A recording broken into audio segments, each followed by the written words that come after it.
What hymn did the ruling family sing on William's wedding day in Westminster Abbey? The flag-waving public were too hypnotized by the fairy tale media hype to even question why a hymn called Jerusalem was featured at William's wedding.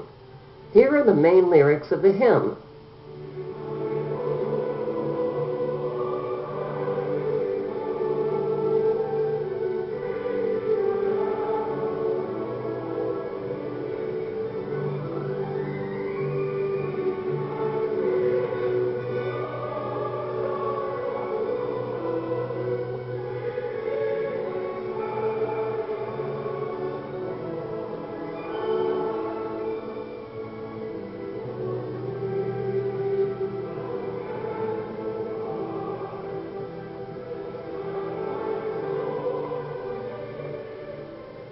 Why are the ruling family singing about the fight to build Jerusalem at William's wedding of the century? The answer lies in the UK's Union Jack flag.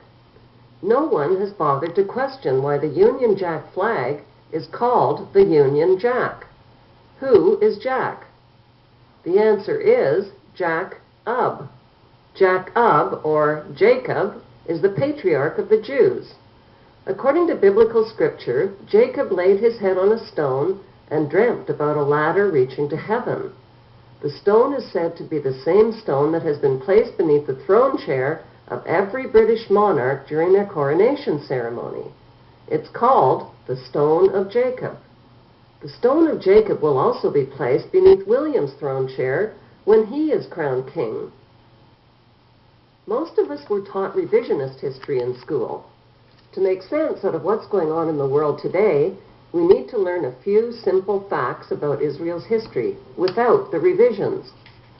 According to the Bible story, Jacob fathered 12 Hebrew sons who invaded the land of Canaan. Canaan was the homeland of the Philistine people. After defeating the Philistines, the 12 Hebrew tribes carved up the land of Canaan into 12 tribal districts.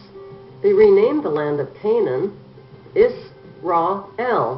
Israel, after their gods, Isis, Amun-Ra, and Elohim.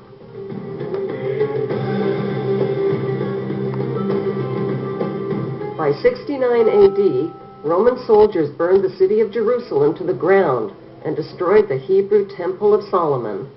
All that remained of the Jewish temple was a wall, which still stands today in the city of Jerusalem. After the 12 Hebrew tribes fled from the land of Canaan, which they had renamed Israel, the Romans gave the land back to the Philistines and called it Palestine. Palestine was the Romanized word for Philistine. Today, the descendants of the Philistines are the Palestinians of Palestine. Where did the 12 tribes of Israel go after they fled from the land they had renamed Israel? The serpent tribe of Dan became seafaring pirates. They emblazoned the symbols of the snake and dragon on their red and white flag, together with the crest of an eagle. According to Bible prophecy, the Antichrist will descend from the tribe of Dan.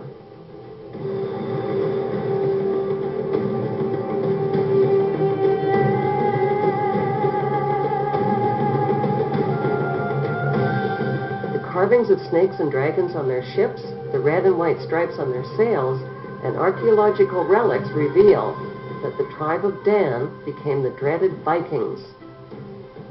These ferocious seafaring pirates raped, burned, and looted their way up the coast of Europe into the British Isles, incorporating the name of their tribal leader Dan into towns and rivers along their migration route, like the mighty river Danube and the Jordan River.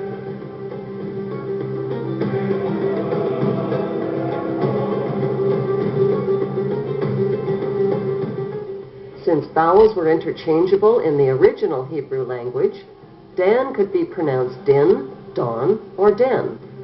It was embedded in the name London, Scandinavia, Sweden, and Denmark. Denmark literally means the mark of Dan. By 1016 AD, the Viking king Canute seized the throne of England, Denmark, and Sweden. Today's British royalty are descended from the serpent tribe of Dan and from the Viking kings whose symbol is the dragon. Prince Charles' coat of arms displays a red dragon and the German words Ich dien, which means I serve. I serve the red dragon. I serve Satan.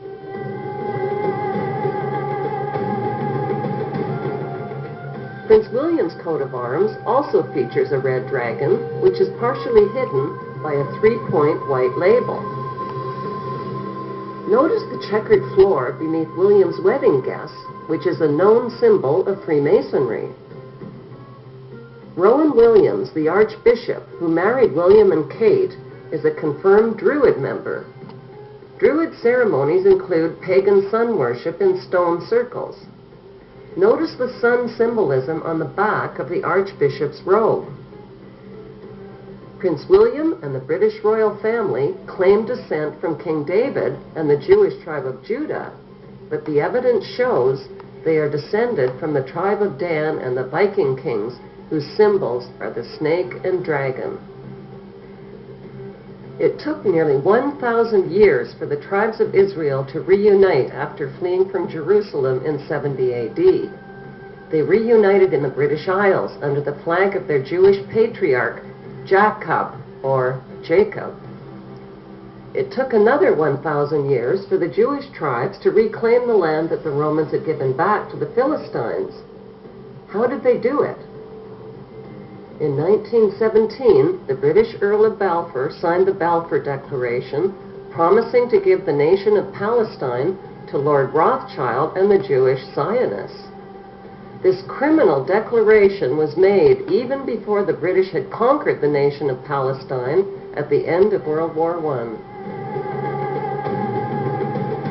During World War II, American corporations supplied gas, money, vehicles, and weaponry to Hitler and the Nazis. By the end of World War II, the British conquered and turned the Muslim nation of Palestine over to the Rothschild Zionists as promised.